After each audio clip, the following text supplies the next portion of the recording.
বাড়িতে কোনো মেহমান আসা মানেই অনেক রকম আয়োজন করতে হয়, অনেক রকম রান্না বান্না করতে হয়। তো আমার শ্বশুর বাড়িতে ঈদের পরে কারা মেহমান হিসেবে এসেছে আর কাদের তাদের জন্য কী কী রান্না বান্না করা হয়েছে সব মিলে আমি একটা ছোট ব্লগ ভিডিও তৈরি করেছি, সেটা আপনাদের সাথে এখন শেয়ার করছি। আশা করছি আপনাদের ভালো লাগবে। ভালো লাগলে অবশ্যই লাইক কমেন্ট শেয়ার করে পেজের সাথে থাকবেন না। যারা ইউটিউব থেকে দেখছেন, এখনই আমার ইউটিউব একটা চ্যানেল আছে, অবশ্যই সাবস্ক্রাইব করে দিবেন। ধন্যবাদ।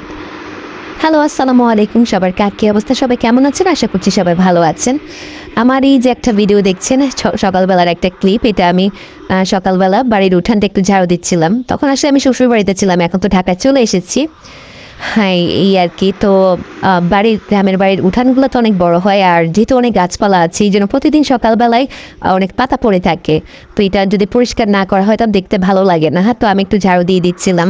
আর এরপর আমি একটু ফ্রেশ হয়ে যাওয়ার পরে আমি একটু সকালে নাস্তা বানানোর জন্য একটু চলে এসেছি, রুটি বানাবো। নর্মালি আমি তেমন কোনো কাজকর্ম করি না। আমার বাবার বাসায় বা আমার নিজের বাসাও যখন ছিল আর কি, এখন তো আসলে আপনার ভাই চলে যাওয়ার পরে আমি আমার বাবার বাড়ি এই এলাকাতে চলে এসেছি। যাই হোক, শ্বশুরবাড়িতে গেলে আমি চেষ্টা করি টুকটাক কিছু করার। যেমন সকালে নাস্তাটা আমি রুটিটা কাই করে দেওয়ার পরে এই রুটিটা মানে বেলার চেষ্টা করি আর কি। আসলে কোনো মেয়ে তেমনভাবে মানে বাবার বাড়িতে মানে বিয়ের আগে কোনো কাজকর্মই সেভাবে পারে না। হয়তো হাতে গোনা কয়েকটা মেয়ে পারে, কিন্তু নর্মালি অধিকাংশ মেয়েই কাজ পারে না। তাদেরকে বিয়ের পরে কাজ শিখতে হয় বা সে মানে শিখাতে হয়, এই আর কি। এটা একটা সাধারণ একটা ব্যাপার। আমার ক্ষেত্রেও তার ব্যতিক্রম হয়নি। আমিও বিয়ের আগে কোনো কিছুই পারতাম না, কিন্তু বিয়ের পরেও আমি পারতাম না। বিয়ের পরেও আমার ওইভাবে আমার করা হয়নি, মানে আমি বুঝতাম না, আমার কাছে খুব কঠিন মনে হতো এই রান্না বান্নার ব্যাপারটা। কিন্তু আমার রান্নাটা শেখা হয়েছে যখন নিজের সংসার হয়েছে, তখন আসলে বাধ্য হয়ে তখন আমার শিখতেই হয়েছে। আর এখন তো মোবাইল ইন্টারনেটের যুগ, তখন মানে এখন তো সব কিছু মোবাইলে দেখেই শেখা যায়। আমিও মোবাইল দেখে দেখেই মোটামুটি একটা ধারণা নিয়েছি। এখন আলহামদুলিল্লাহ সব কিছুই করতে পারি।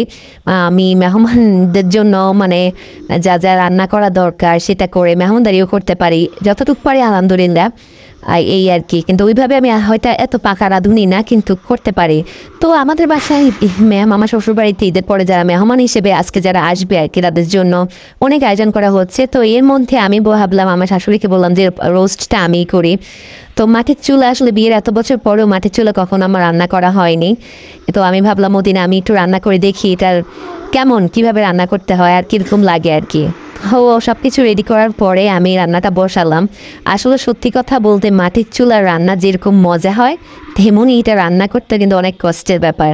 মানে এটা খুব সহজ কোনো কাজ না, কারণ এটা রান্না করতে হয় আপনাকে আবার বারবার চুলার মধ্যে আগুনের এই প্রসেসটা, মানে ওই যে লাকড়িটাকে দিতে হয়, এটার মধ্যে খেয়াল রাখতে হয়।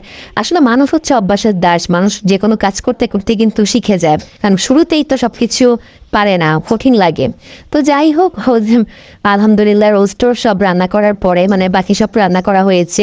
অন্যগুলো আমার শাশুড়ি করেছে, আমার একটা ভাগ্নি আছে, ও করেছে। তো এখানে পোলাও, রোস্ট, ডিম, মাছ, গরু মাংস, তারপরে বেগুন ভাজি, একটা টমেটো চাটনি, পোয়া মাছ ইত্যাদি সব টুকটাক মোটামুটি একটু রান্না বান্না করা হয়েছে। আর মেহমান কারা এসেছে সেটা সেই কথাই এখনো বলা হয়নি, কথা বলতে বলতে।